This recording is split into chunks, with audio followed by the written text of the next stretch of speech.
Kita baru saja tadi kita saksikan bersama dalam rangka Hari Pahlawan tahun 2025, Presiden telah menetapkan 10 pahlawan nasional yang kita sudah ketahui nama-nama pahlawan nasional, yaitu Bapak Abdurrahman Wahid, Bapak Jenderal H.M. Soeharto, Ibu Marsina, Bapak Mokhtar Kusmatmaja, Saihona Kholil Bangkalan, ada Sultan Bima ke-16, Sultan Tidore ke-37, lalu Tuan Rai Saragih ya, dan juga Rahma El Yunusiah, dan juga Bapak Sarwo Edi. Nama-nama ini sebagaimana sudah diketahui adalah nama-nama yang merupakan usulan dari bawah, usulan dari masyarakat yang telah diterima sejak di kabupaten kota, dan kemudian ada tim peneliti dan tim pengkaji gelar di tingkat daerah, lalu kemudian naik ke tingkat provinsi, dikaji lagi oleh tim peneliti dan pengkaji daerah yang isinya termasuk akademisi, tokoh-tokoh masyarakat, tokoh-tokoh agama, tokoh-tokoh budaya, dan juga oleh gubernur, kemudian diusulkan kepada tim yang ada di pusat, tim peneliti dan pengkaji gelar tingkat pusat yang berada di bawah Kementerian Sosial. Dan setelah juga melalui proses itu, kemudian dari Kementerian Sosial ke Dewan Gelar Tanda Jasa Tanda Kehormatan yang telah menyidangkan ini, totalnya ada 49 nama, 40 yang baru dan 9 nama adalah yang carry over juga dari yang sebelumnya. Dan dari Dewan Gelar sudah menyeleksi ada 24 yang prioritas, kemudian Presiden telah memilih 10 nama pahlawan ini. Dan bapak-bapak, ibu-ibu, saudara-saudara, saya kira kita semua juga menyadari, mengetahui bahwa nama-nama tersebut adalah nama-nama yang telah memenuhi syarat semua, sesuai dengan undang-undang dan juga aspirasi dari masyarakat.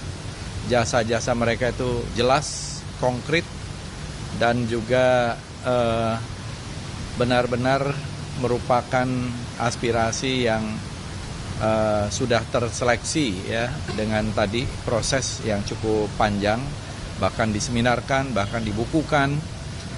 Mudah-mudahan ini tujuannya adalah bagaimana ke depan gitu ya.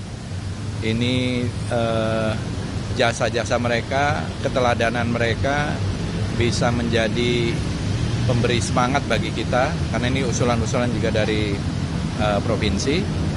Tentu ada nama-nama yang lain. Nah, ini nanti kita akan menjadikan nama-nama yang lain ini mungkin akan dibicarakan, kalau bisa ada pemberian gelar pahlawan nasional juga pada Hari Kebangkitan Nasional ya, sehingga proses ini juga bisa terus berlanjut dan kita menghargai para tokoh, para pejuang bangsa yang telah berjasa bagi bangsa dan negara.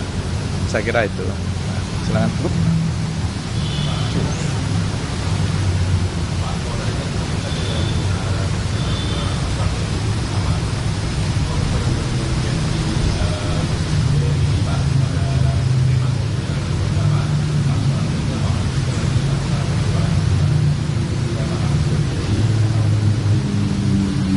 Saya kira tidak ada yang hal-hal seperti itu teknis sekali ya. Maksudnya yang terkait dengan jasa-jasa Pak Harto, yang terkait dengan perjuangan Pak Harto dalam hal ini sudah dikaji. Antara lain itu serangan umum 1 Maret, beliau ikut pertempuran di Ambarawa, ikut pertempuran 5 hari di Semarang, menjadi komandan operasi Mandala perebutan Irian Barat, dan juga kiprah Presiden Soeharto dalam pembangunan 5 tahunan yang saya kira tadi juga sudah dibacakan, telah membantu di dalam pengentasan kemiskinan, memperbaiki ekonomi, apalagi ketika itu kita mengalami inflasi yang luar biasa sampai 600-an%, pertumbuhan juga minus, ya. Jadi banyak sekali, termasuk pendirian sekolah-sekolah yang luar biasa, dan juga pada waktu itu menghentikan pemberontakan yang dilakukan melalui gerakan 30 September PKI. Ya.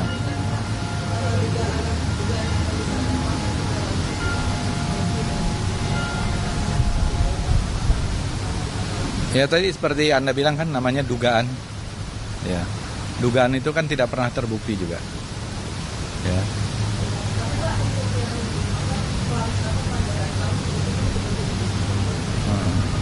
Kan tidak ada juga. Tidak ada juga. Maksudnya tidak ada, itu kan cuman yang terkait dengan kasus-kasus itu kan pasti sudah ada proses hukumnya. Misalnya apa yang dituduhkan, semua ada proses hukumnya. Dan proses hukum itu sudah tuntas. Dan itu tidak terkait dengan Presiden Soeharto. Anda mau nanya yang mana kasusnya? Iya, misalnya yang mana? Kasus apa? Yang mana? Pelanggaran HAM yang mana? Apa misalnya? 98 apa?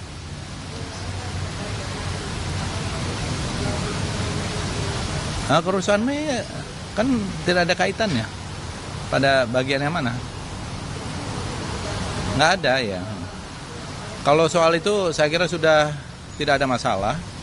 Sebagaimana itu dari bawah tadi, sudah melalui suatu proses. Tidak ada masalah hukum, tidak ada masalah hal-hal yang lain. Gus itu ada belakang ini kan Gus itu juga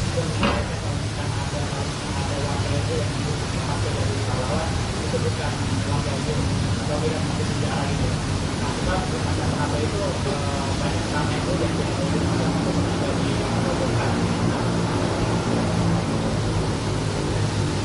iya, kita lihat dari sudut mana.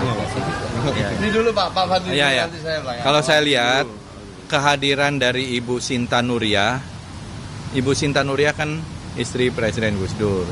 Ada Ibu Yeni, ada cucu-cucunya. Itu menandakan, dan tadi juga beliau menyampaikan sangat senang dan sangat apresiatif. Jadi saya kira itu sudah cukup menjelaskan. Kalau saya. Ya udah cukup. Oke.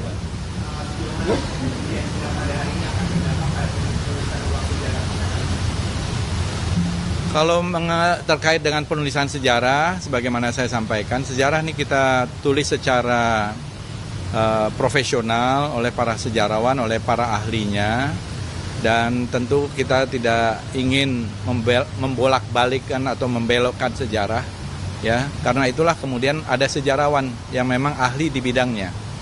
Yang bisa menulis sejarah adalah para sejarawan yang mempunyai pengetahuan tentang sejarah, riset, penelitian gitu ya. Jadi tidak bisa sembarangan juga.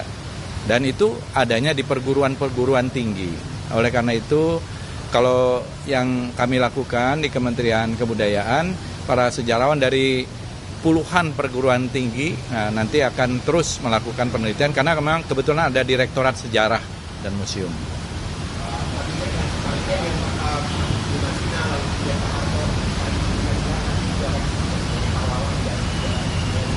Ya tentu, mungkin kita sedang menyusun juga buku tentang para pahlawan dengan biografinya sendiri. Yang tadi kita sudah kerjasama dengan Kementerian Sosial. Semua hasil penelitian dari tokoh-tokoh pahlawan itu kalau ditumpuk itu segini-segini nih. Penelitian dari tokoh-tokoh ini, jadi tidak sembarangan itu. Jadi bukan hanya paper. Ya, misalnya seperti Ronda Haim Saragih itu, Napoleon van der Bataks gitu. Itu penelitiannya panjang, bukan hanya sekedar nama, tapi penelitiannya panjang, bahannya itu bertumpuk-tumpuk. Nah ini coba nanti kita akan membuat buku khusus tentang para pahlawan yang telah diberikan dari masa presiden ke presiden, dari zaman Bung Karno sampai sekarang zaman Pak Presiden Prabowo.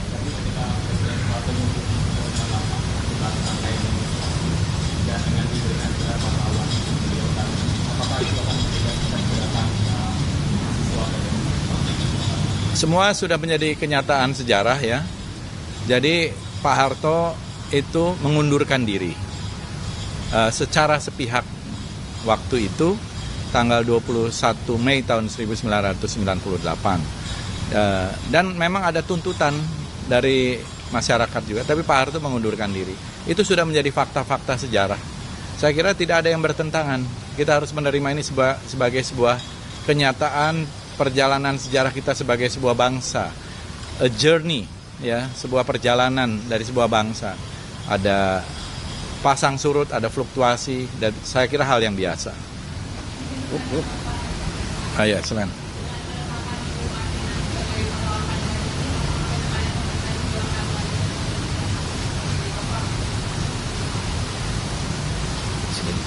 Ya, saya kira nggak ada hubungannya juga ya. Jadi hari ini memang tadi sebagaimana sudah disampaikan bahwa kita melihat jasa-jasa dari para tokoh-tokoh, terutama juga para pendahulu-pendahulu kita. Gitu.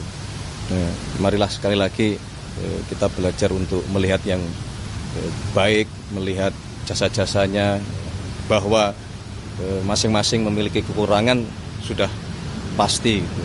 Tapi mari kita bersama-sama melihat ke depan ya.